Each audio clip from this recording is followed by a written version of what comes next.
KaraokeBooks. Hadji Mourad. Leo Tolstoy. Translated by Louise Maude, Aylmer Maude. Audiobook.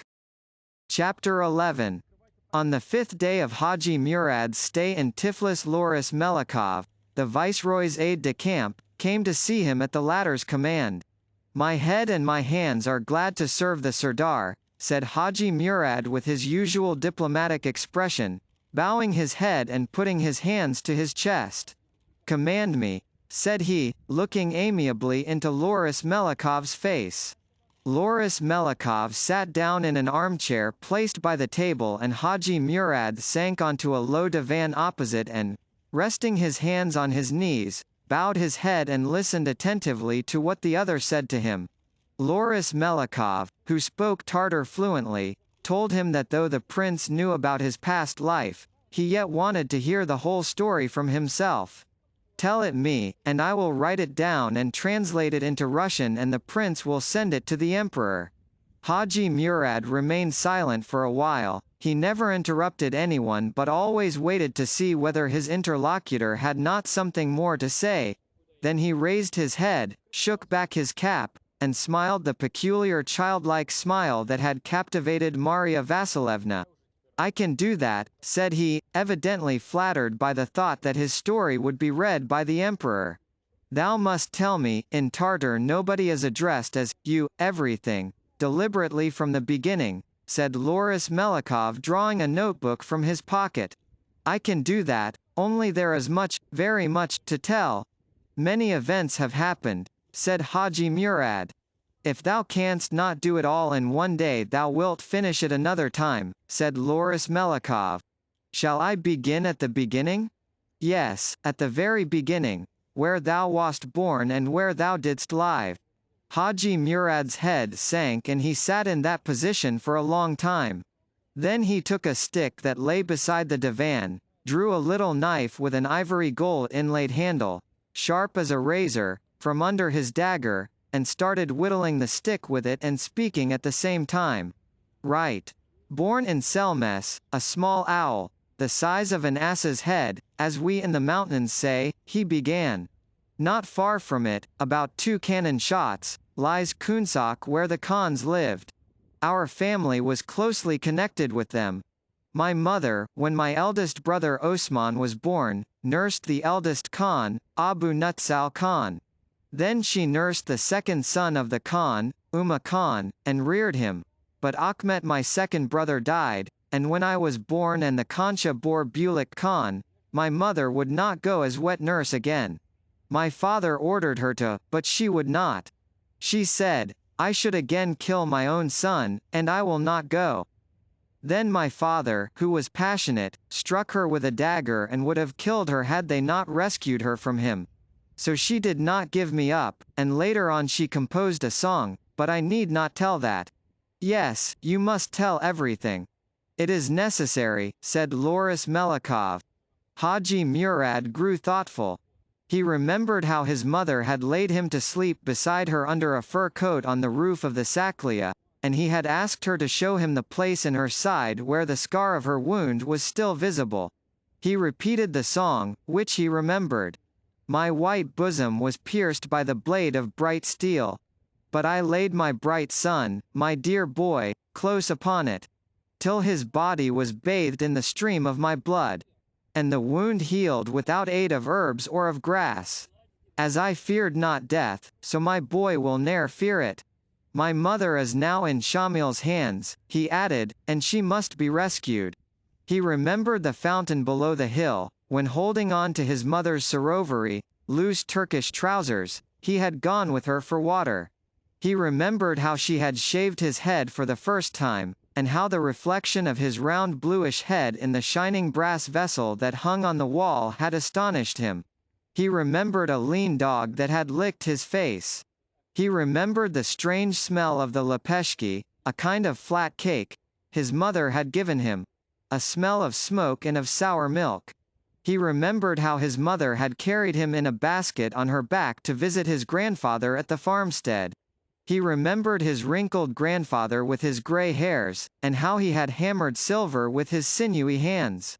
Well, so my mother did not go as nurse, he said with a jerk of his head, and the Concha took another nurse but still remained fond of my mother, and my mother used to take us children to the Concha's palace, and we played with her children and she was fond of us. There were 3 young Khans, Abu Nutsal Khan my brother Osman's foster brother, Uma Khan my own sworn brother, and Bulik Khan the youngest, whom Shamil threw over the precipice. But that happened later. I was about 16 when Mourads began to visit the Auls. They beat the stones with wooden scimitars and cried, "Mussulmans, Gazavit!" The Chechens all went over to Muradism and the Avars began to go over too. I was then living in the palace like a brother of the Khans. I could do as I liked, and I became rich. I had horses and weapons and money. I lived for pleasure and had no care, and went on like that till the time when Qazi Mullah, the Imam, was killed and Hamzad succeeded him. Hamzad sent envoys to the Khans to say that if they did not join the Ghazavit he would destroy Kunsak. This needed consideration. The Khans feared the Russians, but were also afraid to join in the holy war. The old Khancha sent me with her second son, Uma Khan, to Tiflis to ask the Russian commander-in-chief for help against Hamzad.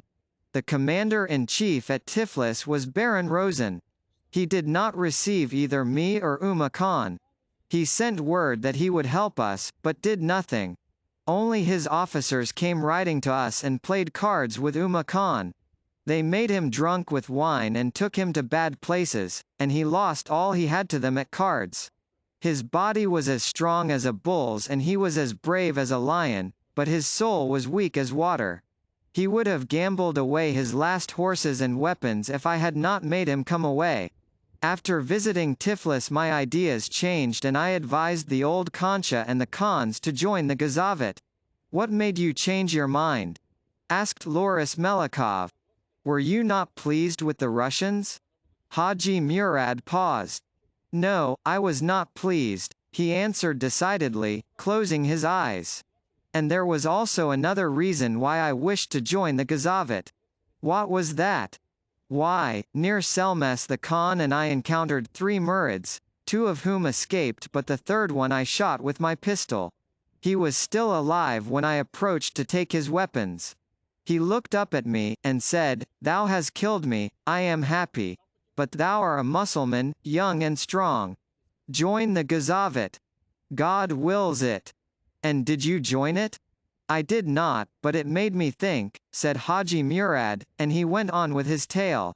When Hamzad approached Kunzik we sent our elders to him to say that we would agree to join the Ghazavit if the Imam would send a learned man to explain it to us.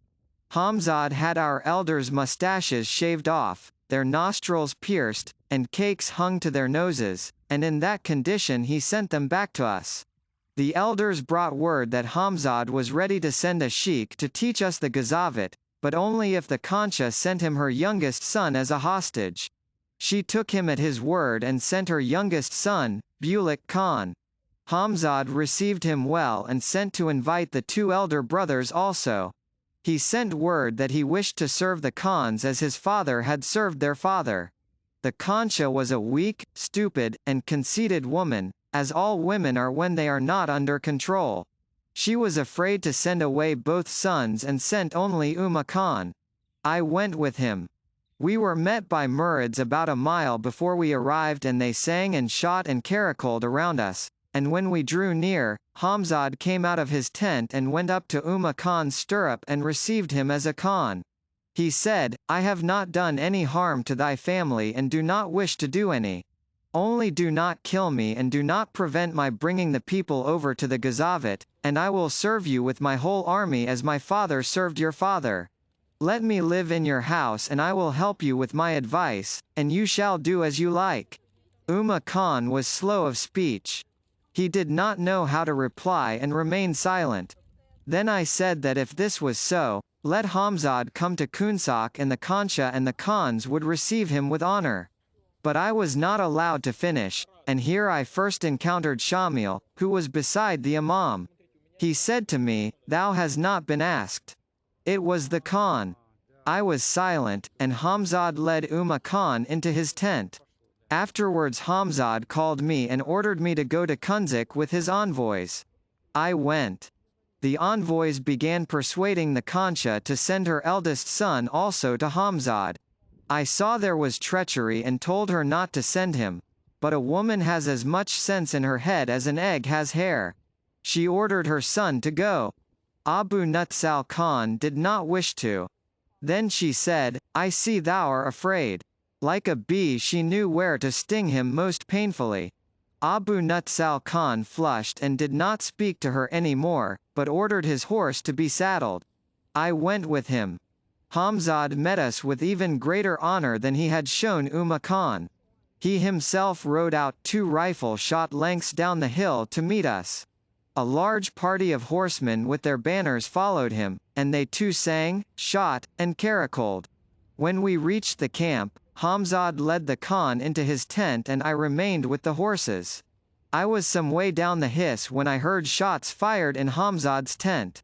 I ran there and saw Khan lying prone in a pool of blood, and Abu Nutsal was fighting the Mourids. One of his cheeks had been hacked off and hung down.